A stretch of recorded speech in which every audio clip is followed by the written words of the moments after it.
Boa noite. Meu nome é Victor Arduin e junto com o colega Guilherme Sartori nós vamos apresentar um trabalho de métodos bayesianos para análise de dados. Disciplina cuja professora aqui ministra é a Patrícia Klagerman Ziegler.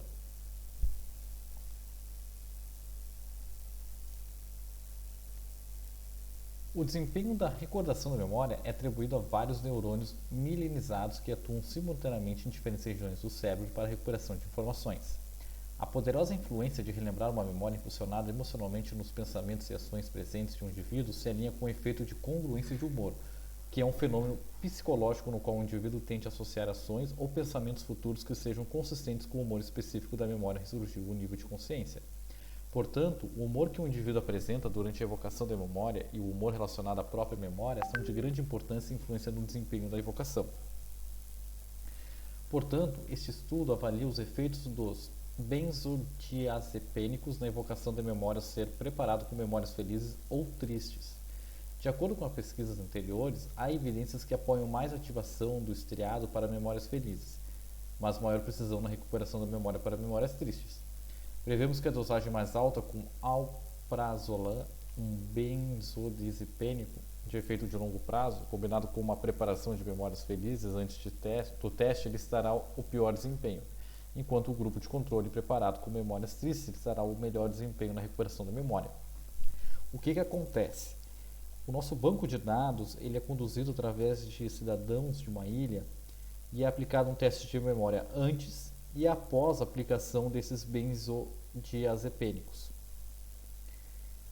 Para cada pessoa que é aplicada, observa-se o tipo de emoção no momento em que ela recebe a droga, se ela está com uma emoção triste ou feliz. E aí busca-se observar se há um efeito, se há uma diferença significativa entre os tratamentos, entre as drogas utilizadas junto com as memórias. Portanto, nós vamos conduzir um teste, uma análise ANOVA, entre 3 tratamentos, entre 3 tipos de drogas que são aplicados nos cidadãos de uma ilha, e há um segundo fator que tem interação com essas drogas, que é o estado emocional da pessoa, se é feliz ou triste. Então aqui tem a explicação, 3 tipos de drogas que serão aplicados nos indivíduos a fim de verificar os efeitos positivos da potencialização de longo prazo entre as células na recuperação da memória. A presença de emoções felizes e tristes são interessantes e afetam significativamente a evocação da memória, gerando assim a pergunta: quais são os efeitos no desempenho da evocação da memória através das diferentes drogas como a memória feliz ou triste? Este estudo clínico mostraria se o humor das memórias que auxiliam ou dificultam a evocação da memória são independentes de outros fatores. Se a eficácia das drogas não depende apenas da tolerância do participante, mas também do seu humor. E, finalmente, a possibilidade de fortalecer ou piorar o desempenho da evocação da memória quando apresentados juntos. Então, o nosso banco de dados possui 10 variáveis: o nome, o sobrenome, a idade, ao grupo, a emoção, ao estado emocional ao qual o participante estava no momento da aplicação da droga, a dosagem, a droga, a nota obtida do teste da memória antes da dosagem da droga e a nota obtida no teste de memória após a dosagem da droga e a diferença entre essas notas. As variáveis nome são do tipo string, idade e as notas obtidas do tipo numérica e grupo feliz ou triste, dosagem, tipo de droga do tipo categórica. Bom, então dando seguimento ao nosso trabalho, o Victor falou um pouco mais sobre o nosso banco de dados. Agora a gente vai entrar nas análises descritivas. Então a primeira análise que a gente faz é comparar nossos grupos antes e depois da aplicação da droga. Então, a gente percebe primeiro que os nossos grupos são bem divididos, o N é muito próximo para os 3 grupos, e a gente percebe que a média do teste de memória para os 3 grupos também é muito próximo, uma ligeira vantagem para a droga S, mas uma diferença muito pequena. A variância também a gente vê a droga T como um pouco mais variável, mas nada muito diferente das outras drogas. Então, depois que a droga é aplicada, esses testes são refeitos e a gente já começa a notar algumas diferenças. Primeiro, a droga S e a droga T, elas praticamente mantêm uma média muito próxima a antes da aplicação da droga, e a grande diferença que a gente nota é na droga A, que a média aumenta de 58,21 para 67 0,68.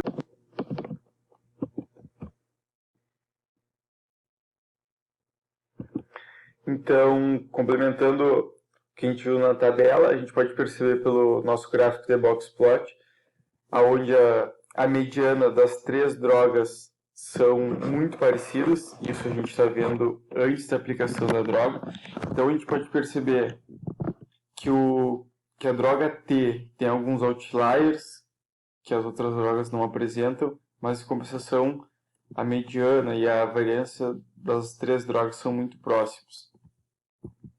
E aqui a gente traz o box plot após a aplicação da droga, onde confirma o que a gente viu na tabela, que a droga aumenta o desempenho no teste. A gente pode perceber que a mediana da média A é praticamente o terceiro quartil já das demais drogas. E a gente consegue ver também que ela tem uma variabilidade muito maior.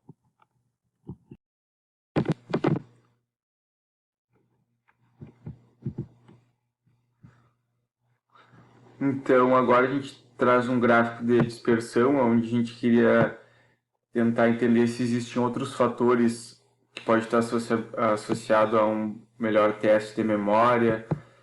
E a gente percebe no nosso primeiro gráfico aqui, antes da aplicação das drogas, a gente não consegue ter um resultado muito claro. A gente percebe que é bem dividido, não tem um padrão claro nos dados. E aqui no nosso gráfico, após a utilização da droga, a gente consegue perceber alguns pontos bem importantes. No público, principalmente menor de 40 anos, a gente consegue perceber um grande aumento nos pacientes que tomaram a droga A. Então, a gente pode ver que é um total predomínio das notas mais altas, principalmente do público menor de 40 anos, para os pacientes que tomaram a droga A. A nossa outra variável que a gente queria ver se existe alguma associação é a variável se o paciente estava feliz ou triste. Então, pré-droga, a gente não consegue ter um padrão muito claro e isso se repete após a utilização da droga. Então, essa variável parece que a gente não consegue fazer alguma associação com ela. Então, depois a gente vai partir para a nossa distribuição dos dados, que a gente teve que fazer algumas transformações. Então, por exemplo, aqui a gente tem um plot do nosso histograma do desempenho do teste de memória pré-droga. Então, a gente fez um teste de Shapiro-Wilk e a gente rejeita a hipótese nula. Então, os nossos dados não apresentavam uma distribuição normal. A solução que a gente encontrou para isso foi fazer uma transformação logarítmica. Então, esse é o nosso histograma após a transformação. Novamente, a gente realizou o teste e agora nossos dados aceitam a normalidade. E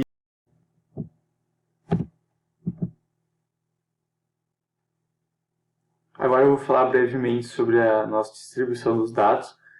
Então, a gente vai mostrar que a gente teve que fazer algumas transformações, porque tinha dados que não eram normais.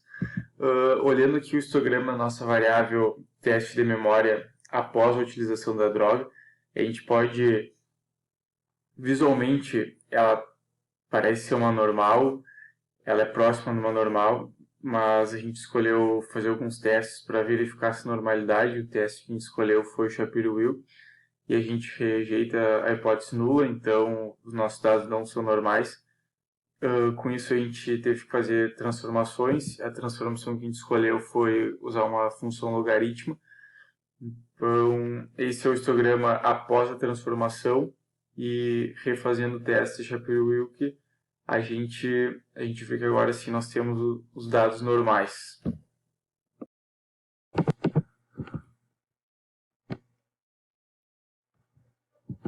Então, a gente pode concluir através das nossas análises descritivas que o grupo A teve uma melhora na capacidade de teste de memória após a utilização da droga. A gente pode ver que o grupo S e o grupo T foram muito próximos, tanto antes quanto depois da utilização da droga. Então, parece não ter nenhuma relação com a melhora na capacidade da teste de memória. A gente também testou alguns outros fatores, como o humor, a emoção e a idade do paciente. Então, a gente conseguiu ver uma relação que os pacientes menores de 40 anos que tomaram a droga A tiveram as melhores notas no teste, porém a gente não consegue ter um padrão muito claro, a gente não conseguiria afirmar para todo o conjunto de dados, e na variável de emoções a gente não pôde perceber nenhum padrão. Parece que é uma variável que não tem muita associação com a capacidade da realização do teste. Então, agora o Vitor vai seguir com o nosso estudo da ANOVA, e referente à análise descritiva era isso. Bom, o colega Guilherme Sartori apresentou a parte da estatística descritiva dos dados e a transformação que nós realizamos para poder normalizar a nossa variável dependente, a nossa variável resposta. Eu agora apresentaria o nosso trabalho, a nossa condução da análise da ANOVA dos nossos dados. Nós utilizamos o OpenBugs para poder fazer essa análise da ANOVA e para poder conduzir também a estimação dos nossos coeficientes através de estatística bayesiana. Então, a primeira análise que nós fazemos é verificar se houve convergência das médias dos 3 tratamentos. E nós podemos observar que após um burn em torno de 100 interações, a nossa cadeia ela converge para valores, sendo que para a droga A, a nossa média fica em torno de 1,8 e para os outros tratamentos em torno de 1,75. Lembrando que esses são os valores do nosso logaritmo, a nossa variável dependente transformada via uma função logaritmo. E verificamos então que a droga A teve o melhor desempenho observado dentre as 3 drogas, enquanto as outras 2 ficaram com valores bastante próximos. Verificamos também a autocorrelação das nossas médias e do nosso sigma ao quadrado, que é o nosso desvio padrão, e a gente observa que a autocorrelação ao longo do tempo é bastante baixa para o nosso sigma ao quadrado e também bastante baixa para nossas médias, o que satisfaz a nossa suposição para poder executar a nossa análise de ANOVA. Aqui nós temos as estatísticas das nossas médias e nós observamos que o nosso erro de Monte Carlo ele está bastante menor do que o nosso desvio padrão. Então isso mostra que mais uma suposição é atendida, né? Nossa suposição para a estimação via ANOVA utilizando estatística bayesiana. E nós também observamos que após que 5.000 valores, 5.000 valores é mais do que o suficiente para poder julgar se as nossas 5.000 valores é o suficiente para poder verificar a convergência da nossa cadeia. Aqui nós observamos as diferenças entre as nossas médias. A gente observa que elas são acima de 0 e não poderia ser diferente, uma vez que nós utilizamos valores ao quadrado para poder calcular nosso parâmetro f, e que há uma diferença, né? Então nossos valores há uma diferença positiva que parece estar ali em torno de 10, 11 e que consequentemente nós acabamos rejeitando a hipótese nula de que não existiria diferença. Então, portanto, concluímos que há sim uma diferença entre os tratamentos, embora ainda não estejamos afirmando qual dos tratamentos teve o melhor desempenho, embora pela nossa análise descritiva o tratamento A apresente um desempenho levemente superior. A gente pode verificar que a probabilidade de que haja diferença entre as médias é quase que 1, é de 99,42%, então estamos bastante confiantes que há uma diferença entre os tratamentos. Fazendo a comparação entre drogas, a gente pode ver que a comparação da nossa droga A quando comparada com a média da droga S ser significativamente diferente é bastante alta. Então a gente observa que há uma diferença entre os valores e que há uma probabilidade alta de que esses valores sejam diferentes. Quando verificamos para a droga do tipo 2, nós observamos algo bastante semelhante, que há sim uma diferença, uma probabilidade bastante alta de que esses valores sejam diferentes. Então, tanto a droga A comparado com a droga S, quanto a droga A comparado com a droga T, há sim diferença significativa entre esses valores, sendo que o valor da droga A tem valores mais altos do que os valores da droga ST. E por fim, quando comparamos a nossa droga ST, nós verificamos que já não é tão alto o nosso nível de significância como era para a droga A. Então nós concluímos que para a droga ST não há diferença significativa, mas existe sim uma diferença significativa para a nossa droga A. Isso é verificado através de estatística bayesiana. Então nós utilizamos duas priores dos dados junto com uma verossimilhança e produzimos uma densidade a posteriori para verificar essas diferenças. E a nossa densidade posteriori para droga A versus droga T e droga A versus droga S mostra uma diferença significativa, enquanto a nossa posteriori para droga S e T não há essa evidência. Aqui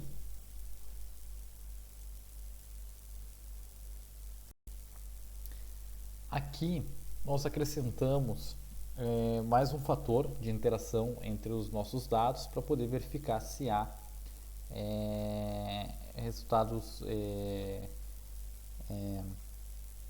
se há uma certa se a interação é significativa com o estado de emoção do indivíduo no momento que é aplicada a droga. Então a predição de média 1,0 é se a pessoa que recebeu a droga A no momento em que ela estava triste. A predição de 1,1 é uma pessoa que recebeu a droga A no momento feliz. E assim nós seguimos esse padrão, né? 2,1 seria a droga T no estado feliz, a predição 3,1 seria a pessoa feliz com a droga S e 3,0 a pessoa com a droga S triste. A gente verifica que a nossa média, tanto para a emoção feliz triste quando recebida a droga A, são valores muito próximos. Ficam todos os valores muito próximos ali, a mediana em 1.812 e a mediana 1.11, enquanto as outras medianas são bastante menores. Então a gente pode concluir que não há efeito no teste de memória se a pessoa estava com um estado emocional feliz ou triste. Então a gente só apenas verifica que a droga A tem um efeito superior na memória, mas não a emoção do indivíduo no momento em que ele recebeu a droga. Tá? Então a emoção ela não está potencializando o efeito de memória que advém pela aplicação da droga.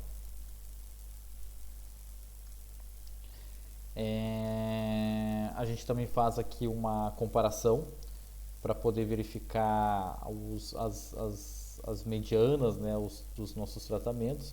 Então a gente vê que o tratamento 2, quando comparado com o tratamento 1, ele produz uma diferença de mediana em torno de menos 0,05, menos 0,06. O tratamento 1 versus o tratamento 3 tem valores ainda superiores, né?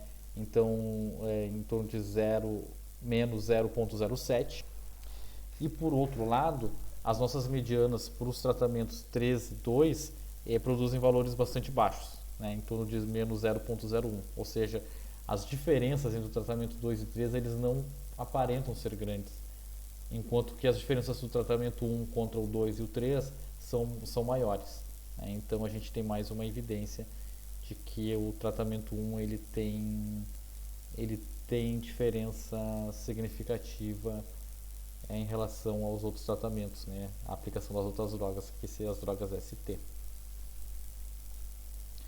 Então, nós concluímos que, através da análise de ANOVA, utilizando o método de estimação bayesiana, que há diferença entre os tipos de drogas aplicadas em pacientes para melhorar sua memória.